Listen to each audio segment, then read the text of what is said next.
Olá pessoal, bem-vindos ao Além do Direito, o canal onde a gente encontra as melhores dicas sobre direitos humanos, direito penal e metodologia. No vídeo de hoje eu vou tratar sobre a aplicação da pena na lei de drogas. Você sabe fazer isso?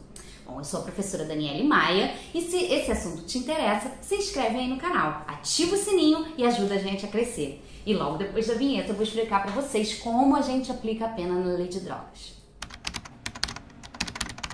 Agora, eu vou trazer para vocês um pouquinho sobre a aplicação da pena na lei de drogas.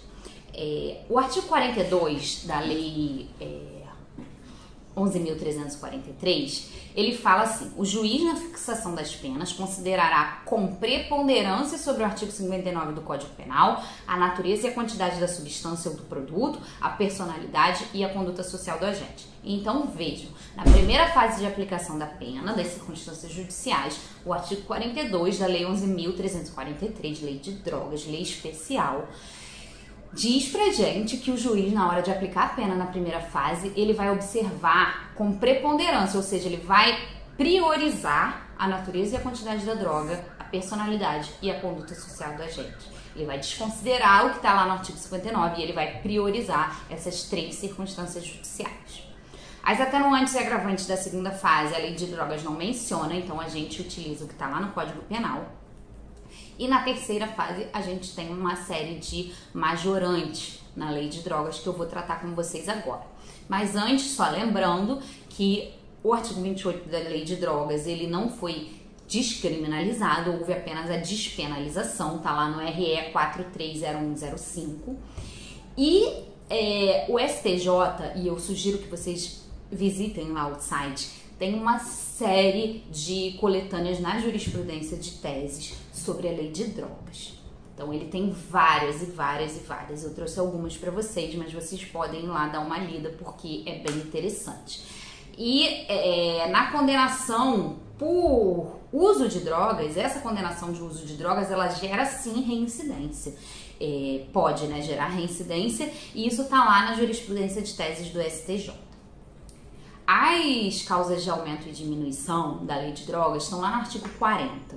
Ela fala assim: as penas previstas no artigo 33 a 37 desta lei, da lei de drogas, serão aumentadas de 1/6 a 2/3 se... Então vamos lá, inciso 1. O tráfico transnacional de drogas, a natureza, a procedência da substância ou do produto apreendido e as circunstâncias de fato evidenciarem a transnacionalidade do delito. Então, no caso de delito transnacional, a pena vai ser aumentada. A gente tem até uma súmula do STJ, súmula 607. A majorante do tráfico transnacional configura-se com a prova da destinação internacional das drogas, ainda que não consumada a transposição das fronteiras. Ou seja, se o agente intencionou levar a droga para o exterior, ainda que ele não consiga fazer com que essa droga passe da fronteira, ele vai poder ter a pena aumentada na terceira fase por conta do artigo 40, inciso 1 da lei 11.343. Inciso 2 fala do agente prevalecer-se da função pública dele para traficar droga, ou então se a infração tiver sido cometida nas dependências de estabelecimentos prisionais, de ensino, de hospitais, sedes de entidades estudantis, sociais, culturais, recreativas, esportivas, beneficentes. Tudo isso está no inciso 3 do artigo 40. Então vamos lá, a jurisprudência de teses do STJ tem várias observações sobre esse inciso 3. É um rol não taxativo, então assim, o rol fala sobre vários locais, bases frente a hospitais, escolas, locais onde circulam muitos adolescentes, porque é um local recreativo, local de espetáculo, de diversão, tratamento de dependentes de drogas, reinserção social, unidades militares, policiais, transportes públicos. Então ele cita vários lugares. O que o STJ diz? Não é taxativo. No caso concreto, se o juiz verificar um outro lugar que tenha vise proteger o mesmo bem jurídico, que tenha a mesma intenção desse inciso, ele pode sim aumentar a pena, porque não é taxativo. É uma natureza objetiva em relação à prática do tráfico naquele lugar. Então não precisa comprovar que o agente teve um benefício extra por estar traficando naquele lugar, porque a prática do tráfico naquele lugar objetivamente induz o aumento de pena na terceira fase. O juiz pode excepcionar isso se verificar no caso concreto que o agente ele não se beneficiou da oportunidade que aquele lugar gerava. Então isso pode fazer com que o juiz deixe de aplicar. Sobre a traficância dentro de transporte público, é pacífico também na jurisprudência do STJ que é necessária a efetiva oferta e comercialização da droga dentro do veículo público. Então, se o agente ele carrega a droga dentro de um ônibus de um transporte público, mas ele não trafica, então é pacífico que nesse caso não vai incidir o aumento de pena. Agora, o inciso 4, o crime praticado com violência, grave ameaça, emprego de arma de fogo, é uma majorante, ou caracterizado crime de tráfico entre estados da federação. A gente tem até uma súmula do STJ, súmula 587, que para incidência dessa majorante do artigo 40, inciso 5, ou seja, o tráfico interestadual, é desnecessária a efetiva transposição das fronteiras entre o Estado, sendo suficiente a demonstração inequívoca da intenção de realizar o tráfico interestadual. É a mesma lógica daquela outra súmula que eu falei para vocês, a súmula 607, que fala da traficância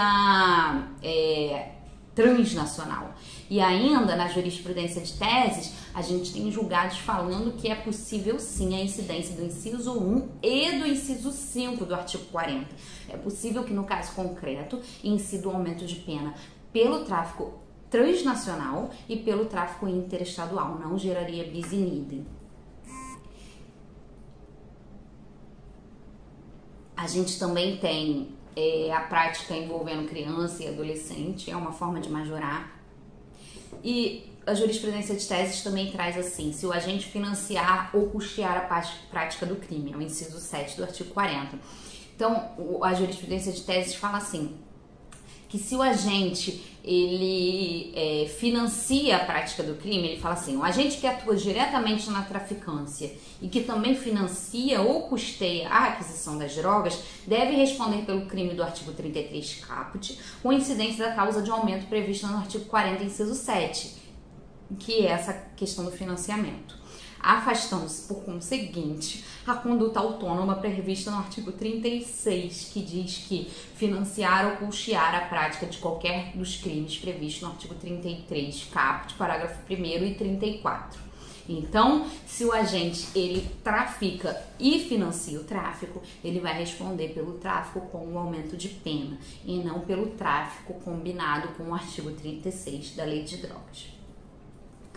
E agora, para finalizar a análise da Lei de Drogas, vamos falar um pouquinho da causa de diminuição de pena do artigo 33, parágrafo 4, o famoso tráfico privilegiado. Vou até ler para vocês o parágrafo 4º do artigo 33. Nos delitos definidos no caput e no parágrafo 1º deste artigo, as penas poderão ser reduzidas de 1/6 a 2/3, vedada a conversão em penas restritivas de direito, desde que o agente seja primário, de bons antecedentes, não se dedique a atividades criminosas e nem integre organização criminosa.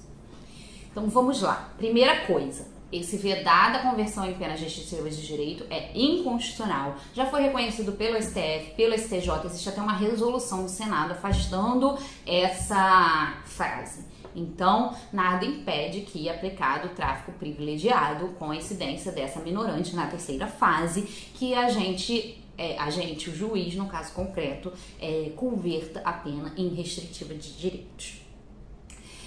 Ainda, se simultaneamente a gente reconhecer o tráfico e a associação para o tráfico, não vai afastar, quer dizer, o STJ tem uma jurisprudência de teses falando que vai sim afastar o privilégio. Por quê? Porque se evidencia a dedicação às atividades criminosas ou a participação da organização criminosa. Então, o tráfico com associação para o tráfico afasta o 33, parágrafo 4º.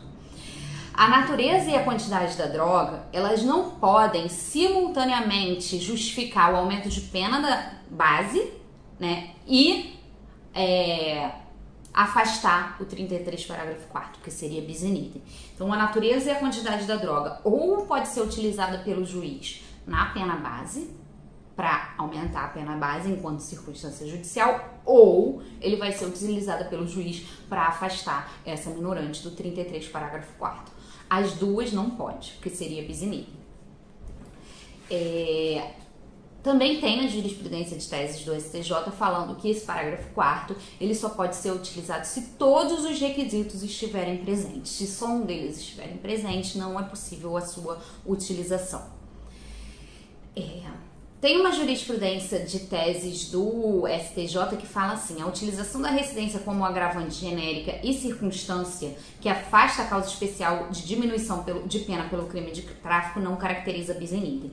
Isso não é majoritário na jurisprudência do STF, por exemplo, que você pode usar a reincidência como agravante e também utilizar a reincidência para afastar a majoração. Mas existem alguns julgados do STJ nesse sentido.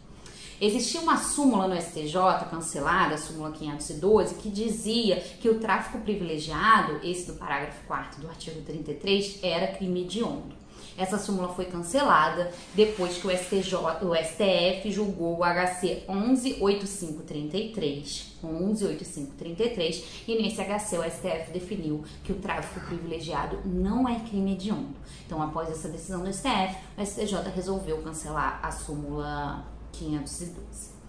Ainda nós temos as mulas do tráfico, que são aquelas pessoas que transportam as drogas no próprio corpo. Então, a gente tem alguma divergência na jurisprudência sobre isso, mas o STF ele diz que pode sim ser aplicado às mulas do tráfico, o artigo 33, parágrafo 4º, HC 12.4107. Por quê? Ele entende que as mulas do tráfico não integram a organização criminosa. Agora, o STJ tem uma opinião divergente. Ele tem lá na jurisprudência de teses afirmando que as mulas integram sim a organização criminosa, portanto, o parágrafo 4º do artigo 33 deveria ser afastado. Ainda, o STJ diz que é possível que a diminuição do parágrafo 4º seja fixada em patamar diverso do máximo de 2/3 em razão da quantidade e da qualidade da droga. Então, se o juiz não usou a quantidade e a qualidade na pena base, ele pode sim utilizar ela ou para afastar o parágrafo 4º ou para reduzir a pena em patamar diverso do patamar máximo de 2/3. Ele pode usar essa quantidade. Isso não seria bis in idem se ele não usar na primeira fase como circunstância judicial. E aqui mais uma diferença entre o STF e o STJ. O STJ fala assim: o juiz pode fixar o regime inicial mais gravoso do que aquele relacionado unicamente com o quantum da pena, ao considerar a natureza e a quantidade da droga. Mas o STF, nas súmulas 718 e 719, ele fala que a gravidade em abstrato do crime, ela não constitui motivação idônea para a imposição do regime mais severo do que aquele que se permite aplicar. E que a imposição do regime de pena exige motivação idônea. Então tá aí uma diferença. Toda vez que eu falei da jurisprudência de teses, eu não citei o julgado. Por quê? Porque a jurisprudência de teses, ela pega vários julgados do STJ e transforma nesse enunciadinho, que foi os que eu li para vocês, e ele se refere a vários processos diferentes. Então, se vocês forem lá no site do STJ, na jurisprudência de teses sobre a lei de drogas, que tem algumas, inclusive tem uma última que ela fez uma coletânea para juntar todas as outras que já tinham sido feitas, vocês conseguem acessar os julgados.